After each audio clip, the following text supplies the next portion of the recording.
Harold Pinter 1930 में पैदा हुए और 2008 में इनकी डेथ हुई। ये इंग्लिश थिएटर ऑफ एब्सर्ड से तल्लुक़ रखने वाले राइटर हैं। तो आइए आज इनके मुतल्लिक़ देखते हैं और यहाँ पर आज हम हैरोल्ड पिंटर के एक प्ले द केयर टेकर का मुतालिया करेंगे और उस पर बहस करेंगे। थिएटर ऑफ एब्सर्ड क्या है इस वीडियो में देखा जाएगा और केयर टेकर के अलावा आपको ये बताया जाएगा हैरोल्ड पिंटर के कुछ और प्लेस कौन से हैं। तो सबसे पहले चलते हैं हैरोल्ड पिंटर के बारे में। Pinter was born on 10th of October 1930 in metropolitan borough of Hackney। London का ये इलाका है, बरो है एक इनर लंदन का इलाका है, वहाँ ये 1930 में पैदा हुए और इनकी वफ़ात भी लंदन ही में हुई एक हॉस्पिटल में 2008 में। He was a British play right, screen writer, director and actor. देखिए स्क्रीन राइटर भी थे, प्ले राइट भी थे, डायरेक्टर भी थे और एक एक्टर भी थे। अ नोबल प्राइज़ विनर, 2005 में इन्होंने नोबल प्राइज़ फॉर लिटरेचर भी जीता। Was one of the most influential modern British dramatists with writing career that spanned more than 50 years। और इनका राइटर करियर 50 साल से ज़्यादा के अरसा पर मुहित है। His career as a playwright began with production of The Room in 1957। 1957 में द रूम प्ले के साथ इनका जो राइटिंग करियर उसका आगाज़ होता है। फिर उसके बाद इन्होंने बर्थडे पार्टी भी 1957 में ही एक प्ले शाया किया। ये और द होम कमिंग, ये सारे के सारे प्ले इनके स्क्रीन ड्रामा के लिए थे, स्क्रीन थिएटर जो होता है उसके लिए थे। अब हम पढ़ते हैं द केयर टेकर के बारे में कि इनका प्ले केयर टेकर कैसा है, वो किस जॉनर में रखा जाता है। तो देखिए the care taker is an absurd play. पहली बात तो ये कि ये थिएटर ऑफ अब्सर्ड से तल्लुक़ रखता है। इन 3 एक्ट्स ये प्ले है जिसके 3 एक्ट्स हैं और लिखा किसने है? हैरोल्ड पिंटर ने। Pinter following the plot pattern of Aeschylus, यहाँ इसने एस्काइलस का प्लॉट पैटर्न फॉलो किया है। Wrote a trilogy but in an absurdist manner, लेकिन यहाँ इसने जो अंदाज़ अपनाया वो किनका था? अब्सर्ड का। तो देखिए although it was 6 of his major works for stage and television, television और स्टेज के लिए इसका 6ठा वर्क था। तो देखिए इसमें क्या बताता है? The allegiance corruption among 2 brothers and a tramp, 2 भाई हैं, एक ट्रम्प है इसमें। आगे चल के आपको इनका भी पता चल जाएगा। became Pinter's first significant commercial success। The Caretaker is a drama of 6 modes, both tragic and comic. तो ये 2 इसके अंदर मिक्स मोड्स हैं। देखें कौन कौन से? ट्रेजिक भी हैं और कॉमिक भी हैं। तो इसलिए अगर जब इसके अंदर ट्रेजिक और कॉमिक दोनों तरह के मोड्स पाए जाते हैं तो हम यूँ कह सकते हैं कि ये एक ट्रेजिक कॉमेडी है। Element of comedy appears in the monologue of Davies and Mick. Comic elements Davies और मिक की जो आपस में गुफ्तगू हो रही है या इनके जो मोनोलॉग्स हैं उनके अंदर कॉमिक एलिमेंट्स पाए जाते हैं। लेकिन जो ट्रेजेडी है वो तमाम करेक्टर्स के आपस में जो इंटरेक्शन है, वो जो प्रॉब्लम्स फेस कर रहे हैं, वो सारा का सारा जो माहौल है वो ट्रेजिक है। तो हम इसलिए इसको कह सकते हैं कि ट्रेजेडी और कॉमेडी का ब्लेंड है, मिक्सचर है, तो ये एक ट्रेजी कॉमेडी है। तो आइए चलते हैं इसके करेक्टर कौन कौन से हैं। मिक है, Aston and Davies. Mick younger brother of Aston है। Mick is rather mysterious and complex, ये मिस्ट्रेस भी है और थोड़ा कम्प्लेक्स है। He cares deeply for his brother, अपने भाई की बहुत ज़्यादा परवाह करता है। रहता रूम से बाहर है, लेकिन जब उसके भाई के साथ आकर रहना शुरू कर देता है एक ट्रैम्प डेविस तो इसको बड़ी फ़िक्र होती है। फिर उसको बाहर निकालने के लिए चालें और साजिशें चलता है और आखिरकार उसे घर से बाहर निकालने में कामयाब हो जाता है। एफ्टन इसका बड़ा भाई है मिक का। एफ्टन जवानी के दौर में उसको एक इलेक्ट्रोशॉक थेरापी से गुजारा गया था। ये किसी की मेंटल डिसऑर्डर, जो बंदे थोड़े से नर्वसली या मेंटली तौर पर वो परफेक्ट नहीं होते, वो डिसऑर्डर होते हैं मेंटली तौर पर, उनको ट्रीटमेंट देने के लिए इलेक्ट्रिक शॉक दिए जाते हैं। तो ये एक थेरापी है, इसका इस्तेमाल किया गया था यूथ में इसके साथ, जिसकी वजह से वो अपने ख़यालात को मुनासिब तौर पर तरतीब नहीं दे सकता। यानी वो कुछ सोचता है, थोड़ी देर बाद वो भूल जाता है, यानी उसकी मेमोरी जो है ना, उसको मेमोरी का प्रॉब्लम। अगर आप इस चीज़ को देखना चाहते हैं तो मैं आपको बताऊँ, इसकी एक एग्जांपल आप देख सकते हैं। फिज़िकली आप देखना चाहते हैं कि इंसान कैसा होता है, आमिर खान की एक मूवी है गजनी, तो उसमें आप इसका वो देख सकते हैं रोल। उसमें आमिर खान ने यही रोल अदा किया हुआ है। उसके सर में चोट आती है, फिर बाद में वो इस चीज़ का शिकार हो जाता है। तो आप इसकी एक करीब करीब एग्जांपल दे सकते हैं, बिल्कुल परफेक्ट नहीं वो, ठीक है, इसके करीब करीब एक एग्जांपल है। उसको भी 10-15 मिनट बाद हर चीज़ भूल जाती है, फिर उसको याद आना शुरू हो जाती है।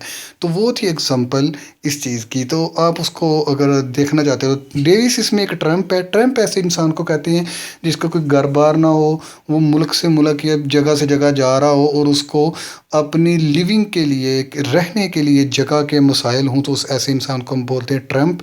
ये यहाँ पर इन दोनों भाइयों के घर में आता है। नेक्स्ट आकर आगे जाकर समरी में आपको सब पता चलेगा। इसमें हमारा सिर्फ 3 ही करैक्टर से तारफ़ होता है। तो नेक्स्ट चलते हैं समरी ऑफ द प्ले। तो देखें, the caretaker play takes place in a house in West London.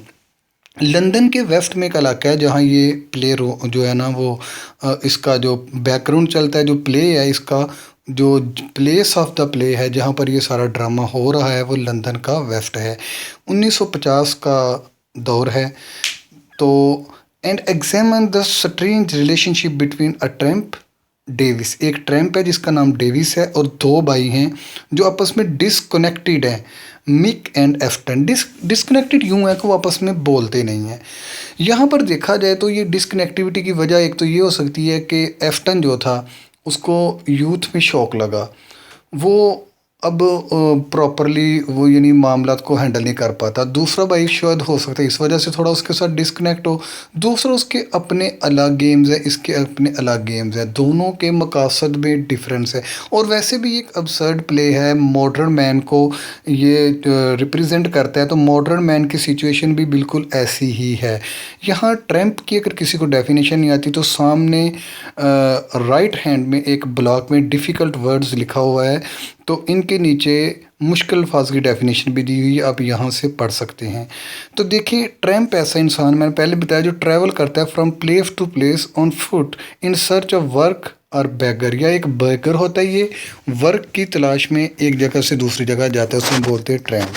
तो देखिए यहाँ पर ये 2 डिसकनेक्टेड ब्रदर्स बताए गए हैं।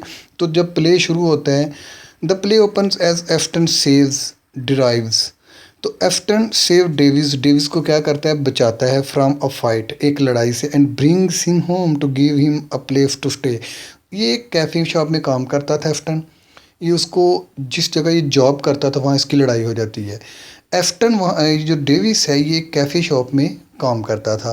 तो एफ्टन उस कैफ़े शॉप में शायद कैफ़े पीने गया होगा, वहाँ इसकी लड़ाई होती है। एफ्टन इसको लड़ाई से बचाता है और इसे अपने घर ले आता है। किसको? डेविस को, ताकि उसे रहने के लिए जगह मिल सके, शेल्टर मिल सके।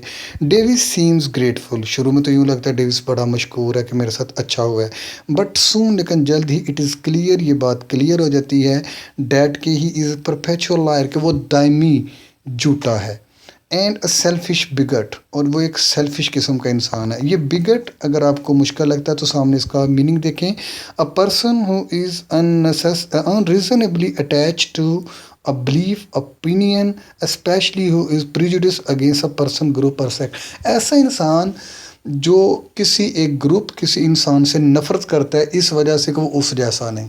यानी आप पाकिस्तान में इसके एग्जांपल ले लें कि जैसे सुन्नी, बरेलवी, हवाबी और शिया कुछ फ़िरके हैं, तो एक फ़िरके का शख्स दूसरे फ़िरके के शख्स से एक्सट्रीम नफ़रत करता है, ठीक है। या एक मज़हब के लोग दूसरे मज़हब के लोगों से सिर्फ इस वजह से नफ़रत करते हैं कि उनकी एक आइडिया होता है। या कुछ लोग हैं वो सफ़ेद हैं, वो कालों से नफ़रत करते हैं। कुछ ऐसे लोग हैं जो छोटे लोगों से नफ़रत करते हैं, लंबों से नफ़रत करते हैं। तो बिला वजह की जो अनरीज़नेबल नफ़रत होती है किसी से करना, तो उसको हम बोलते हैं कि वो बंदा एक बिगट है। तो ये भी एक बिगट था जो काले लोगों से नफ़रत करता था। तो ही इमीडिएट, या दूसरी नस्लों से नफ़रत करता था। तो वो immediately strive to manipulate the situation to get as much of it as he can. तो जब उसको वो इस चीज़ की ऑफ़र करते हैं कि हमारे घर आओ, उसके साथ अच्छा सलूक करते, तो वो बजाय इसके कि अपनी मुश्किल में अपने मुश्किल वक्त को अच्छे से गुजारे। वो चाहता है कि मुझे एक मौका मिला है तो मैं इससे जितना फ़ायदा उठा सकता हूँ उठाऊँ, बजाय इस चीज़ के कि वो शेल्टर लेता, वो इस मौके से फ़ायदा उठाना शुरू कर देता है। एफ्टन ब्रिंग्स हिम क्लोथिस, एफ्टन उसे कपड़े ला कर देता है, जूते ला कर देता है, सोने के लिए बेड देता है, but they are never good enough for Davies, लेकिन डेविस इन पर कभी भी खुश नहीं होता। However Davies is quick to accept money. तो देखें, लेकिन जब उसको एफ्टन कहता है कि तुम कुछ पैसे ले लो और जब हम सिटकप में जाएंगे तो वहाँ वापस लो। सिटकप एक जगह है, ये सामने इसका मीनिंग दिया हुआ, अब नेक्स्ट आपने मीनिंग खुद देखनी है।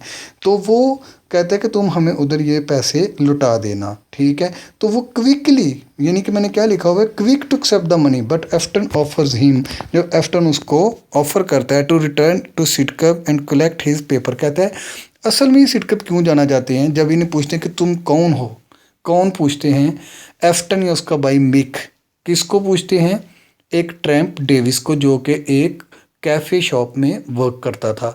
जब उससे ये पूछते हैं कि आप कौन हो, कहाँ से आए, तो कहता है मेरे जो पेपर ऑफ आइडेंटिटी हैं वो सिटकप में पड़े हुए हैं। तो वो कहते हैं चले कोई नहीं, हम सिटकप में जाते हैं, आपकी आइडेंटिटी के पेपर ले लेंगे। तो वो कहते हैं जब हम पेपर लेने जाएंगे तो तुम्हारे उधर मुकाम पर जाएंगे, तुम हमें ये पैसे तब लौटा देना, अभी आप इस्तेमाल कर लो। यानी देखिए कोई वो अच्छे हैं, वो उसको पैसे भी देते हैं इस्तेमाल, और वो फौरी एक्सेप्ट कर लेता है।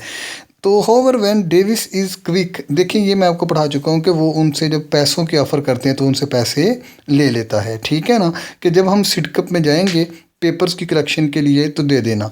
When Aston offers Davies the job of caretaker, जब एफ्टन उसे कहता है कि तुम्हारे पास कोई जॉब नहीं तो हमारे घर में केयर टेकर की जॉब कर लो, तो वो क्या करता है, ही कैन, देखें, ही एक्सेप्ट इट, वो फौरी तौर पर उसको एक्सेप्ट करता है, but is quick to turn his allegiance to Aston's brother Mick. लेकिन देखें उसको ऑफर जॉब की किसने की, एफ्टन ने, लेकिन जल्द ही वो एफ्टन की साइड छोड़कर उसके भाई मिक के साथ हाथ मिला लेता है, ठीक है। किस वजह से, क्योंकि उससे ये चीज़ वाज़े तौर पर नज़र आ रही होती है कि आइंदा नेक्स्ट फ्यूचर में उसकी डीलिंग एफ्टन से अच्छी नहीं रहेगी बल्कि उसके भाई मिक से अच्छी रहने वाली है। When Mick to Mick when he realises that he can potentially get a better deal out of him, कि उसकी सी डीलिंग किसके साथ अच्छी रहेगी, उसके भाई के साथ। एफ्टन इज़ क्वाइट, एफ्टन एक खामोश तभी, काइंड अच्छा, एन अज्यूमिंग, ऐसा इंसान जो मॉडेस्ट हो, मगरूरा ना हो, यानी जिसके अंदर पॉजिटिव क्वालिटीज़ हों, वो ऐसा इंसान है। Constantly drifting in and out of the house, घर से बाहर आता जाता रहता है without any purpose. It soon becomes clear that Aston has been sectioned as a teenager and subjected to electric shock therapy which he left him vulnerable and slow to communicate। तो मैं ऊपर भी बता चुका हूँ कि इसको जवानी में इलेक्ट्रोशॉक थेरेपी की गई थी जिसकी वजह से वो बराबर कम्युनिकेशन नहीं कर सकता, वो स्लो कम्युनिकेटर है। तो यहाँ पर आपको देखे पता चलेगा कि इसके अंदर कम्युनिकेशन की प्रॉब्लम है, आइसोलेशन की प्रॉब्लम है, यही प्रॉब्लम जो है ये इसके थीम बन जाएंगे और आप इनको थीम ऑफ द प्ले के तौर पर पेश कर सकते हैं। आगे देखें, Mick however is quick to bait Davies, लेकिन एक बात है यहाँ, एफ्टन तो उसको नहीं समझ पाता डेविस को, लेकिन मिक उसको समझ पाता है, बहुत जल्द उसको चारा डालता है। बेट होता है किसी को लालच में फंसाना, ठीक है, लालच देकर अपने ट्रैक में फंसा लेना, वो उसको फंसाता है, फिर उसको आइडिया हो जाता है कि मेरे भाई के साथ गलत कर रहा है। कैचिंग हिम ऑफ बैलेंस, उसका बैलेंस बिगाड़ देता है वो Mick, and deliberately confusing him, और उसको कन्फ्यूज़ कर देता है थ्रू आउट द प्ले, पूरे प्ले में। ही टॉयज विद हिम, उसके साथ कोई ना कोई साजिश खेलता रहता है, उसको टक्कर देता रहता है। विद हिम किसके साथ, डेविस।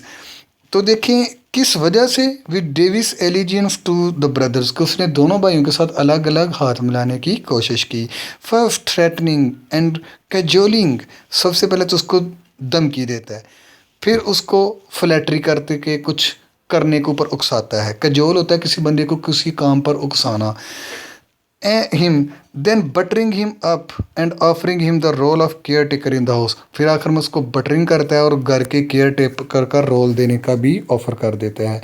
एनकरेजेस, फिर देखें यहाँ पर दर हकीकत मिक जो है वो इस ट्रैम्प के साथ खेल रहा है, उसको, यानी उसको वो अपने भाई एफ्टन की नज़र में ये साबित करना चाहता है कि गलत इंसान है, वो ऐसा करने में कामयाब भी हो जाता है। उसे इनकरेज करता है कि डेविस के ऊपर वो क्या करे, क्रिटिसाइज़ करे, ठीक है। तो जब उसको क्रिटिसाइज़ करने के लिए वो कहता है कि डेविस के ऊपर क्रिटिसाइज़ करो एंड थ्रोज हिम, देखिए उसको क्रिटिसाइज़ करने के लिए एनकरेज करता है, बट लेकिन returns to Davies and throws him out when he does, लेकिन जब वो ऐसा कर लेता है तो उसे उठाकर बाहर फेंक देता है। यूँ है कि तकरीबन 2 हफ्तों के अंदर अंदर डेविस जो होता है वो एफ्टन के ख़िलाफ़ हज़ारों कंप्लेन से भर जाता है। कभी कहता है कि तुम तो स्किज़ोफ्रेनिया का शिकार हो। स्किज़ोफ्रेनिया वही अलामत है कि जब बंदा किसी चीज़ को भूल जाता है, ठीक है। ये एक असाबी बीमारी होती है। कहता है तुम उसका शिकार हो। कभी वो कहता है कि जब उसको वो कहता है कि तुम बहुत ज़्यादा शोर करते हो, एफ्टन कहता है मैं तुम्हारी शिकायत किसको करूँगा, मिक को करूँगा। अब इसको ये होता है कि मिक मेरा साथ दे रहा है, मैं दोनों भाइयों के अंदर दरार डाल सकता हूँ। इवन कि ये मिक को जाकर ये भी कहता है कि इसको प्रॉपर्टी की जायदाद के हिस्से से ऑफ कर दो। और ये तो एक पागल है। जब वो इतनी बात कहता है कि तुम्हारा भाई पागल है, तो मिक ऑलरेडी ही किसी ऐसी चीज़ की तलाश में था कि कोई ऐसा एक बहाना मिले और मैं इसे बाहर निकालूं। तो वो उसी के ऊपर टर्न वो बैक होता है, उसी की बातों को लेकर बहाना बनाकर उसको घर से आउट कर देता है। Aston and Mick are born together by blood, ये तो खून के भाई थे, रिश्ता था खून का इनका। ये डिसकनेक्टेड, बैंड इमोशनली, स्ट्रेंज। और देखें ये एक दूसरे से डिसकनेक्ट थे किसी वजह से। By the end of the play, end play के एंड पर जाकर Davies has sealed his fate by attempting to muscle. David अपनी फेट को खुद ब खुद ख़राब कर लेता है दोनों भाइयों के अंदर, एक दूसरे को मूव करने के चक्कर में और उनके अंदर ब्रेक डाउन करने के चक्कर में। तो हमें प्ले के आखिर पर ये पता चलता है कि यहाँ एक ट्रैम्प था जिसको एफ्टन अपने घर ले आता है, उसके साथ अच्छा सलूक करता है, लेकिन वो इंसान गलत था। वो बजाय इसके कि शेल्टर हासिल करता और मुसीबत के दिनों को अच्छे से गुजारता, वो उन्हीं दोनों भाइयों को जो है धोखा देने के चक्कर में लग जाता है, दोनों के दरमियान दरार डालने की कोशिश करता है। शुरू में तो वो इसको नहीं समझ पाते, लेकिन जब इसको मिक समझ जाता है तो फिर बड़े ही तरीके से एक पूरी इंट्रिग्स और साजिश करके वो भी इसके साथ एक खिलाफ एक प्लान करता है और इसको घर से निकालने में कामयाब हो जाता है। इसके बाद मैंने दिए हुए हैं थीम्स ऑफ द प्ले, तो ये आपके सामने स्क्रीन पर थीम्स शो हो रहे हैं। इसके अंदर थीम है isolation, race and national origin, communication, absurdity और आइडेंटिटी क्राइसिस। तो ये कुछ थीम्स हैं, इनको आपने नोट कर लेना है और स्टडी कर लेना है। नेक्स्ट वीडियो में इसके बाद दूसरा थिएटर ऑफ द अब्सर्ड का प्ले वेटिंग फॉर गोडो पर लेक्चर दिया जाएगा। हाँ, अगर आप अब्सर्ड थिएटर पर अलग से वीडियो देखना चाहते हैं तो वो मेरे चैनल पर मौजूद है, उसका लिंक मैं नीचे डिस्क्रिप्शन में दे दूँगा।